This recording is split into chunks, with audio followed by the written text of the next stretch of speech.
Good afternoon, everyone. We're making progress again today. Had a few days off doing some stuff inside, remaking the boxes for up there. Those are almost done. A few little things to go, but today's Pixel Pull Day. So we're putting up these P5 Pixel Pulls. Got two different sizes. This is a 5-panel, there are 2 panels wide on all of them. This one's 5 tall and that one is 6 tall.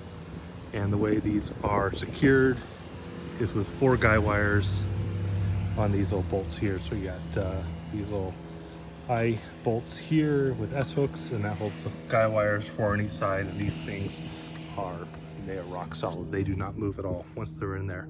And just going into rebar in the ground with these little turnbuckles. So we're just setting these up. It takes about an afternoon. Not too bad to get these done. So we're about halfway done. My neighbor Mike is over here helping me, and we'll just kind of show you how to go about doing this.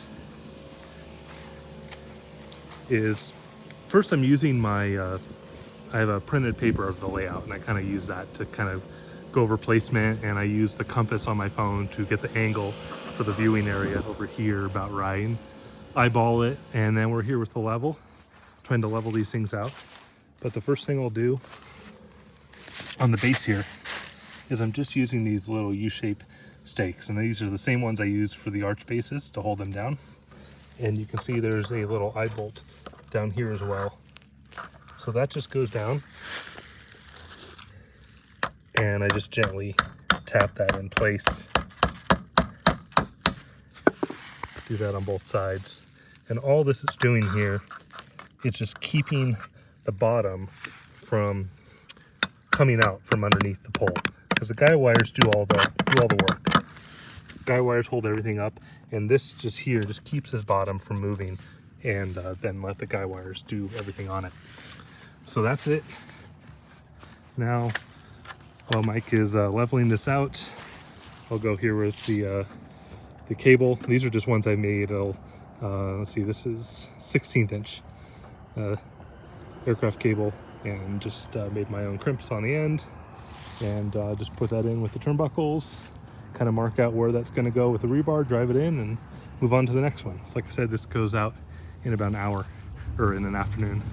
We'll get all 8 of them out, and that'll be it for today. All right, so we got them all done today. The sun went down behind the mountains about 20 minutes ago. Cooled off really quickly. Now it's getting pretty chilly out here, but it was a nice day overall. Got a lot of progress done. Doesn't take too long on these, about 3.5 hours today. Pretty much most days I'm only working in the afternoons, so see what I can get done in the afternoons after lunch, and that's kind of how I take on this whole light show.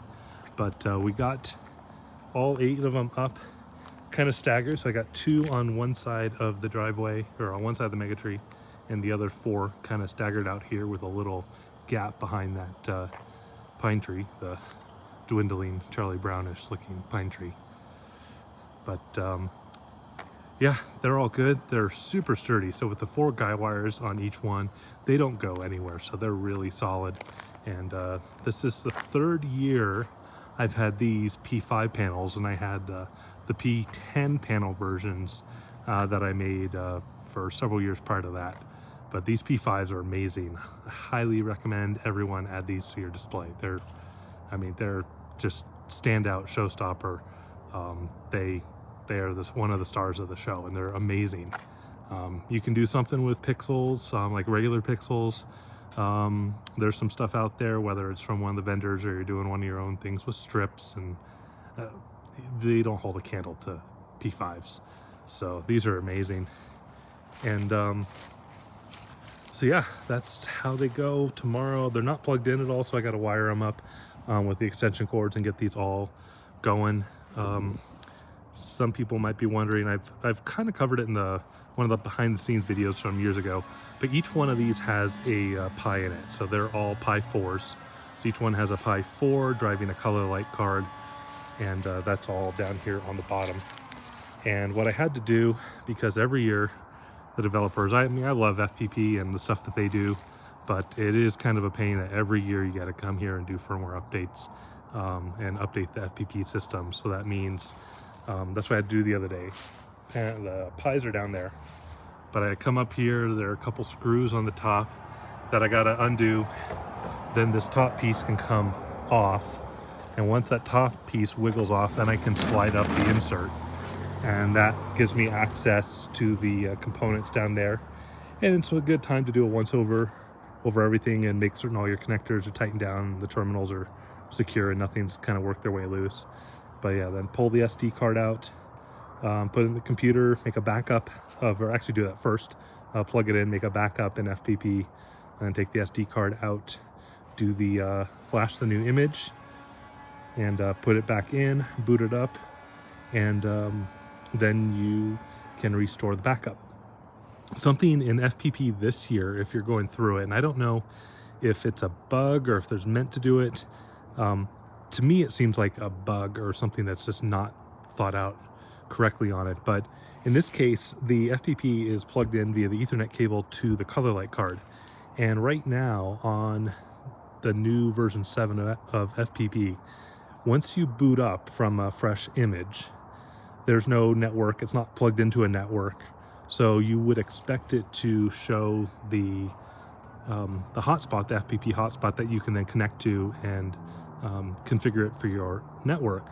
However, when it's plugged into Ethernet, it will not come up because it has a new thing in there that's setting the priority of Ethernet higher than of wireless. So if you have anything plugged in Ethernet, whether it's connected or not, but if it's plugged in, whether it be into a controller or in this case a color light card, the FPP will not come up as the hotspot. So you have to go in there and unplug the Ethernet from the Pi, boot it up, then it will come up as FPP, and then you can log into that. That's where I restore the configuration from the backup, reboot it, and then when it reboots, it'll come back up under the IP address that I normally have it assigned to. I use DHCP reservation on my router system to set the IP address instead of actually going static. But that's a different topic. But once that's done, then you can go in to the user interface or into the settings under network, and you have to be under, I think, at least the advanced setup. It's not on the basic or intermediate setup. I think advanced or developer mode, you'll have the ability to toggle the priority of the connections between Ethernet and the wireless, and 0 is the higher priority. And so by default, they're both set as 0. So you got to go in there and toggle the Ethernet or the E0 connection to 1. So that puts wireless as a higher priority. Otherwise, you'll never be able to connect to it wirelessly. So for me in my setup where I'm doing everything as a wireless, doing the remote, these are all remotes, and the master lives in the house. For that, you have to go in and set it up. It won't work out of the box. It'll work fine if you plug it in, if everything is hardwired to an Ethernet connection. But if you're doing any wireless stuff, you have to go in and set that up. And that was never the case before on the previous version of FPP.